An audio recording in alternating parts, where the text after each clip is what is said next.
Welcome to another episode of my World Cup preview series. We have arrived at Group E. We're going to talk a bit about the Netherlands. Let's see what they can do. They're in the group with Denmark. That's their first game, and then they play Cameroon and Japan. Now, Netherlands, of course, has had very good qualifying. They qualified undefeatedly. In fact, they won every game, but they were in a quite an easy group with Scotland and Norway and Macedonia as the main opponents. But nevertheless, they did win all their games.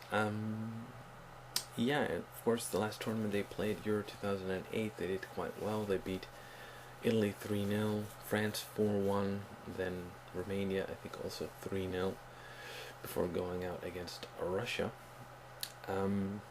But they made a good impression in that tournament. They did well in qualifying, so yeah, they're the favorites to qualify from this group.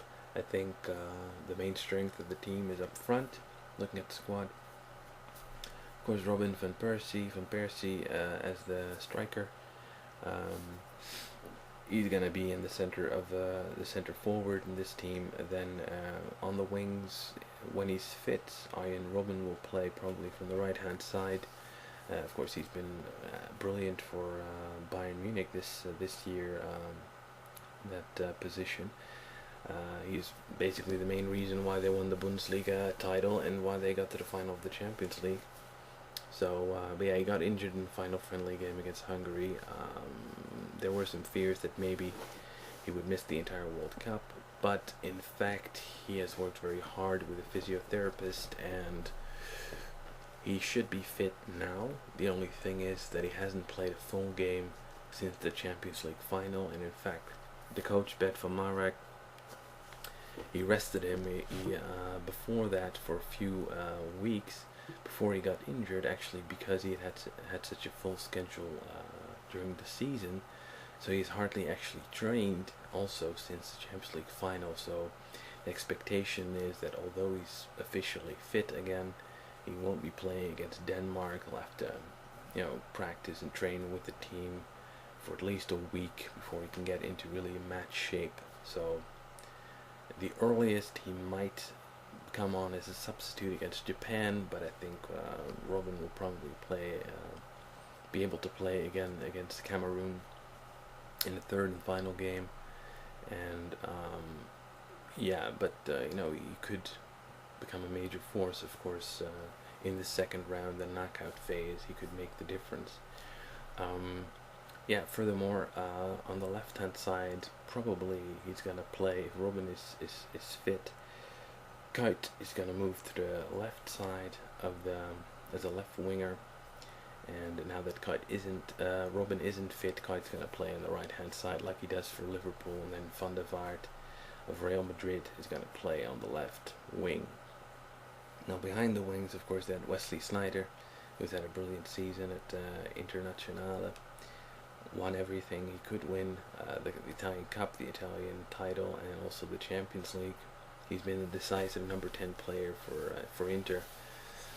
So yeah, I mean, he's looking great. Mark van Bommel probably had one of the best seasons in his career.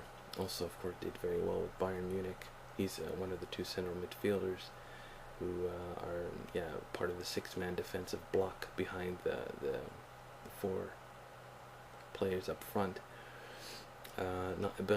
Next to him is Nigel de Jong, plays for Manchester City now. He used to play for Hamburg and Ajax. Yeah, he's a decent defensive midfielder, not quite world class, but within this team, he's willing to. He's capable of playing a good part. And then the back captain, left back is Giovanni van Bronckhorst. A Feyenoord right back is Gregory van der Wiel of Ajax, and center of defense is John Heitinga and Joris Matthijssen of Everton and Hamburg. Yeah, the center defense is pretty solid. I mean, Heitinga has made a good impression at Everton, and Matthijssen has been a consistent, important player for Hamburg for years. Van Bronckhorst and Van der Wiel are very good going forward. The only problem is that they're mainly attacking wing backs, and defensively I think they have some weaknesses, especially Van Bronckhorst, who's now 35, who will retire after the World Cup as a player completely. So so these are his final games. But the problem is that his speed is kind of lacking. He never was, of course, a very fast player, but now that he's getting older, his speed has deserted him even more so. And of course, he originally was a midfielder, so yeah, defensively on the wings, I think, are somewhat weakish. In goal they have Stekelenburg, who's of Ajax.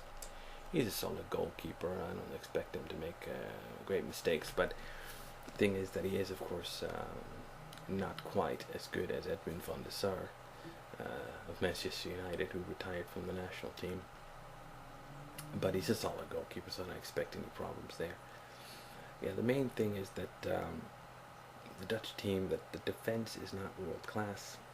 Up front, I think the players are world class. I mean, Robben and Sneijder have been brilliant for their teams this season, and Van Persie and Van der Vaart and Kuyt are players who can hold their own at the highest level. But in the back, we have not quite the same quality. Another problem is really injuries. I mean, up front we've got a couple of good players. I mean, now that Robben isn't playing, Kuyt is playing. We got Huntelaar and Elia on the bench. Those are good players. But the substitutes in the defense aren't too brilliant. Boularouz and Oyer, not the best players the country has ever seen. So I think that's the weakness. But they're going to play fun football to watch, soccer to watch. I expect them to go through this group. It's quite possible that they win all 3 games. I think if they're going to lose any points, it'll probably be against Denmark, because a lot of Danish players have played in Holland at one time or another. Morten Olsen used to be a coach in the Dutch league as well for Ajax, so they know Dutch football very well, and they know the weaknesses too. So I think Denmark are a solid team. They could manage a draw, but I would expect Holland to win this group quite comfortably and to get at least to the quarters. And then, if you look at the schedule, if Holland wins their group and Brazil wins their group, then the quarterfinal is Holland against Brazil. So that's something to look forward to. I would expect that to actually happen. And then, of course, I hope Holland will win because it's my country. But, it's really a tough call. But it's possible. I mean, if Robben and Sneijder, if they have their day, then who knows? They might win. But, we'll see. I think they're looking good. And they're going to at least hopefully show us some entertaining football and survive a few rounds. Alright, well, that's it. Thank you for listening again. Next up, we'll do an analysis of Denmark.